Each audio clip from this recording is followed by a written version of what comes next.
నమస్తే ప్రజలారా, last 24 hours news number 74 కి స్వాగతం. ఇవాళ డేటు మార్చ్ 12, 2026. సో ఇప్పుడు దాకా లాస్ట్ 24 అవర్స్ లో ఏం జరిగిందో తెలుసా? తెలీదండి. అయితే ఈ వీడియోని మీరు ఖచ్చితంగా చూడాల్సిందే. ఫస్ట్ వచ్చేసి కేంద్ర ప్రభుత్వం మొబైల్ డేటా మీద ట్యాక్స్ విధిస్తే ఎలా ఉంటుంది అనే దాని మీద ఒక రివ్యూ చేయమని డిపార్ట్మెంట్ ఆఫ్ టెలికమ్యూనికేషన్ ని కోరింది. వాళ్ళేమో 1 GB డేటా పై 1 రూపీ కలెక్ట్ చేసిన సంవత్సరానికి 22,900 కోట్ల వరకు ఆదాయం వస్తుందని అంచనాకి వచ్చారన్నమాట. అంటే సందు దొరికింది కదా అని దోచుకోవడానికి రెడీ అయిపోతున్నారు. ఇప్పుడు ఉన్నదానికే సరిపోదంటే ఇప్పుడు కొత్తగా ఈ మొబైల్ డేటా మీద కూడా వేయటానికి చూస్తున్నారు అనమాట. అంటే ఇంకా డిస్కషన్స్ చేస్తున్నారు, ఎలాంటి నిర్ణయం తీసుకోలేదు. మరి చూడాలి ఈ విషయంలో ఎలా ముందుకెళ్తారు అనేది. Next IPL first schedule dates వచ్చేసాయి. ఇది మార్చ్ 28 నుంచి ఏప్రిల్ 12 వరకు జరుగుతాయి అనమాట. మొత్తం 20 మ్యాచెస్ జరుగుతాయి. ఫస్ట్ మ్యాచ్ వచ్చి SRH కి RCB కి మధ్య జరుగుతుంది. ఇంకా సెకండ్ షెడ్యూల్ అయితే తమిళనాడు, అస్సాం, పుదుచ్చేరి, కేరళ, వెస్ట్ బెంగాల్ ఆ రాష్ట్రాల్లో ఎలక్షన్స్ డేట్స్ ప్రకటించిన తర్వాత సెకండ్ షెడ్యూల్ ని ప్రకటిస్తామని ఐపీఎల్ నిర్వాహకులు తెలియజేశారు. నెక్స్ట్ దేశంలోని అన్ని బ్యాంకుల్లో బేసిక్ సేవింగ్స్ అకౌంట్స్ కి మినిమం బ్యాలెన్స్ లేకపోతే పెనాల్టీ కలెక్ట్ చేసేవాళ్ళు కదా, అమృతంలో అప్పాజీ కలెక్ట్ చేసినట్టు. సో ఇప్పుడు వాటిని తీసేస్తున్నాం. అలాగే withdrawal, deposits, ATM service charges కూడా తీసేస్తున్నామని నిర్మలా సీతారామన్ గారు పార్లమెంట్ లో ప్రకటించారనమాట.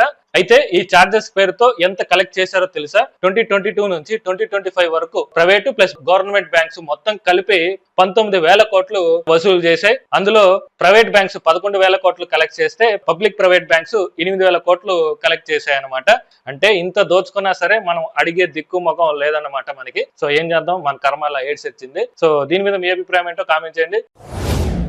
నెక్స్ట్ మిడిల్ ఈస్ట్ లో జరుగుతున్న యుద్ధం కారణంగా ప్రపంచ దేశాలు పెట్రోల్, డీజిల్ లేక అల్లాడిపోతుంటే మన ఇండియా మాత్రం ఏదో మన దగ్గర తరాలు మారిన పుష్కలంగా నిల్వలు ఉన్నట్టు ఎంతో గాతృత్వం, నేతృత్వం, సౌభరాకృతంతో బంగ్లాదేశ్ కి మేమున్నాం అన్నట్టు పైప్ లైన్ ద్వారా 5,000 టన్నుల డీజిల్ ని సప్లై చేశారనమాట. అయితే ఇది అప్పుడు హసీనా బంగ్లాదేశ్ పిఎం గా ఉన్నప్పుడు సంవత్సరానికి 1,80,000 టన్నుల డీజిల్ ని సప్లై కోసం ఇండియాతో చేసుకున్న ఒప్పందంలో భాగంగానే ఈ సప్లై జరిగిందని చెప్తున్నారనమాట. కానీ ఈ పరిస్థితుల్లో అవసరమా వారికి పంపించడం, అది కూడా బంగ్లాదేశ్ కి ఇలా ఎందుకు చేస్తారు అనేసి చాలా మంది విమర్శలు చేస్తున్నారు. దీని మీద మీ అభిప్రాయం ఏంటో కామెంట్ చేయండి. నెక్స్ట్ కుంభమేళలో వైరల్ అయిన అమ్మాయి మోనాలిసా ఫేస్బుక్ లో పరిచయం అయిన ఫరాన్ ఖాన్ అనే వ్యక్తిని పెళ్లి చేసుకుందన్నమాట కేరళలో. అయితే ఫస్ట్ ఆ అమ్మాయి పేరెంట్స్ ఒప్పుకోలేదంట దీనికి. సో దీంతో వాళ్ళు కేరళ పోలీస్ స్టేషన్ కి వెళ్ళి మా పేరెంట్స్ నుంచి సెక్యూరిటీ కావాలనేసి కోరుతూ కంప్లైంట్ చేశారు. తర్వాత కేరళలో ఒక గుడిలో పెళ్లి చేసుకున్నారన్నమాట. సో దీనికి ఆ స్టేట్ ఎడ్యుకేషన్ మినిస్టర్ దగ్గరుండి మరి పెళ్లి చేయించారనమాట వాళ్ళకి. సో అంతా బానే ఉంది. ఇప్పుడు వాళ్ళు హ్యాపీగా ఉంటే ఓకే. రేపు పొద్దున లవ్ జిహాదీ అని చెప్పి ఆ అమ్మాయి హింసకు గురి, ఆ అమ్మాయికి ఏదైనా అయితే అప్పుడేంటి పరిస్థితి? ఇలా చాలా అమ్మాయిలు ఇలాంటి పనులు చేసి చాలా మోసపోతున్నారు. ముందు ఏదో పరిచయం అయ్యాడు అని చెప్పి పేరెంట్స్ ని ఎదిరించి వెళ్ళిపోయి తర్వాత ఇబ్బందులకు గురవుతున్నారు అనమాట. సో ఇలా ఎవరైనా చేస్తుంటే కొంచెం ఆలోచించండి. మాయ మాటలకు పడిపోయి వెళ్ళిపోయి తర్వాత ఇబ్బందులు పడద్దు. సో దీని మీద మీ అభిప్రాయం ఏంటో కామెంట్ చేయండి. నెక్స్ట్ మిడిల్ ఈస్ట్ యుద్ధం ఎఫెక్ట్ ఇప్పుడు అన్ని దేశాలకి పాకిందనమాట. ఆల్రెడీ ఇప్పటికే Pakistan, Bangladesh, Vietnam, Thailand, Philippines ఈ కంట్రీస్ అన్ని లాక్డౌన్ ప్రకటించేసాయి. అంటే స్కూల్స్ ని, కాలేజెస్ ని క్లోజ్ చేసి స్టూడెంట్స్ అందరికి ఆన్లైన్ ఎడ్యుకేషన్ పెట్టేశారు. ఇంకా ఎంప్లాయీస్ కి అయితే వర్క్ ఫ్రమ్ హోమ్ ఇచ్చేసారు అనమాట. సో ఇప్పుడు ఇండియాలో కూడా ఇస్తే బాగుంటుందని చాలా మంది కోరుకుంటున్నారు. అయితే మన ఇండియాలో పరిస్థితి చూసుకుంటే ఒక ఎల్పిజి షార్టేజ్ మాత్రమే నడుస్తుంది. అయినా నా డౌట్ ఏంటంటే ఇప్పుడు ఇజ్రాయెల్, అమెరికా ఇరాన్ మీద దాడి చేస్తే ఇరాన్ ఎక్కడ దాడి చేయాలి? ఇజ్రాయెల్, అమెరికా మీద దాడి చేయాలి. కానీ వీళ్ళు గల్ఫ్ దేశాల మీద దాడి చేస్తున్నారు అనమాట. సో దీన్ని ఆపడానికి ఏ కంట్రీ ముందు రావట్లేదు. ఇప్పుడు థాయిలాండ్, కంబోడియాకి, ఇజ్రాయెల్, గాజాకి యుద్ధం జరిగినప్పుడు, పాకిస్తాన్ కి, ఇండియాకి జరిగినప్పుడు మన తాతేమో నేనే ముందుండి ఆపాను అది ఇది అని చెప్పాడు కదా. సో అఫ్ కోర్స్ మన విషయంలో అబద్ధం చెప్పిండొచ్చు. కానీ గాజా, ఇజ్రాయెల్ విషయంలో అలాగే థాయిలాండ్, కంబోడియా విషయంలో మాత్రం ఈయన ముందుండి యుద్ధాన్ని ఆపించాడు అనమాట.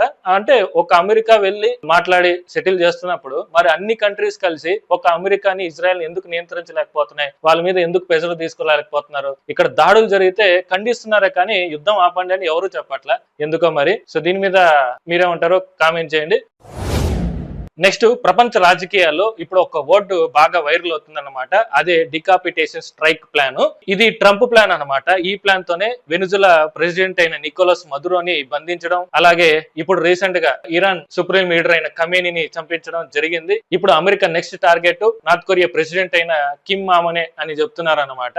అయితే ఈ డికాపిటేషన్ స్ట్రైక్ అంటే ఏంటంటే యాక్చువల్ గా ఏదైనా యుద్ధం వచ్చినప్పుడు శత్రు దేశాల మీద కానీ లేదా ఆయుధాల మీద కానీ అటాక్ చేస్తారు. కానీ ఈ డికాపిటేషన్ ప్లాన్ లో మాత్రం డైరెక్ట్ నాయకుడి మీద అటాక్ చేసి అతన్ని బంధించడమో లేకపోతే చంపేయడమో జరుగుతుంది. సో ఇప్పుడు సేమ్ ప్లాన్ ని నార్త్ కొరియాలో ఇంప్లిమెంట్ చేయాలనేసి ట్రంప్ భావిస్తున్నాడంట. అంటే ఈ ఇరాన్ యుద్ధం అయిపోయిన తర్వాత కొంచెం గ్యాప్ ఇచ్చి ఆ తర్వాత అటాక్ చేయాలనేసి చూస్తున్నాడు. కానీ ఒక తిక్కలోడు ఇంకో తిక్కలోడు మీద పడితే ఆ విధ్వంసం ఎలా ఉంటుందో చూడడానికి ఎంతమంది రెడీగా ఉన్నారు కామెంట్ చేయండి. అది లాస్ట్ 24 hours లో జరిగిన ట్రెండింగ్ న్యూస్ అయితే హోప్ మీకు వీడియో నచ్చిందని అనుకుంటా. నచ్చితే ఒక లైక్ చేయండి. ఇలాంటి అప్డేట్స్ కోసం పగడాల జంక్షన్ ఛానల్ సబ్స్క్రైబ్ చేసుకోండి. మరో కొత్త వీడియోతో మళ్ళీ కలుద్దాం.